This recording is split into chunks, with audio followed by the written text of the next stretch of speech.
Here's another tip on hypermiling, or getting the most miles per gallon of gas, and I call it accelerating smartly. This technique is gained from reading some complicated engineering articles, which I'm not going to include here, but just go with the results on it. My results have been verified using the Scan Gauge 2, which gives an instantaneous readout of the miles per gallon you're getting in one of the settings, and they should be considered approximate, just as a guide for how to drive better. Everybody knows that being a lead foot on the gas pedal can hurt your gas mileage, so a lot of hypermiling articles emphasize not accelerating too quickly, and that's an obvious one. But can being a light foot on the gas pedal be just as destructive to your gas mileage? My tests and experience have shown that it can be almost as destructive as accelerating too quickly. Accelerating at too low an RPM is inefficient. Now, most cars, the most efficient RPM to accelerate is approximately 2,000 RPM or maybe a little bit greater. It's better to err a couple hundred RPM higher than go a couple hundred RPM too slowly. What a lot of beginners to hypermiling do is they use a very light pressure on the gas pedal, maintaining low RPM, and then shifting into a higher gear at too slow a speed, keeping the pressure on the gas pedal light enough so that they don't lug in this higher gear.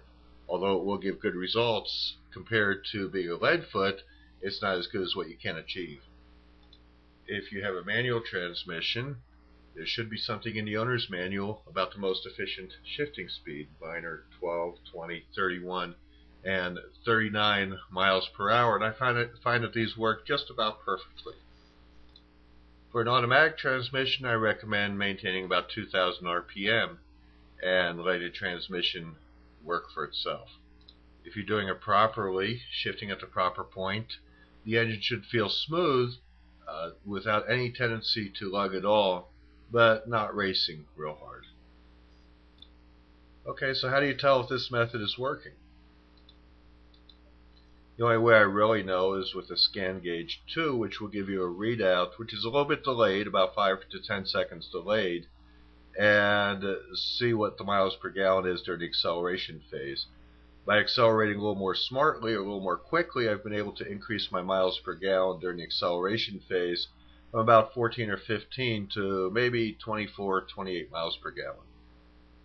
So efficient acceleration by accelerating smartly instead of slowly can easily add about 10 miles per gallon to this phase of driving.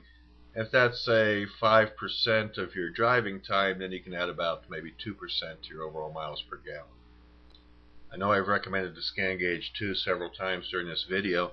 Just to make it clear, I'm not an employee of the makers of Scan Gauge 2, nor do I in any way make any money from the sales of the gauge. I just happen to believe in it.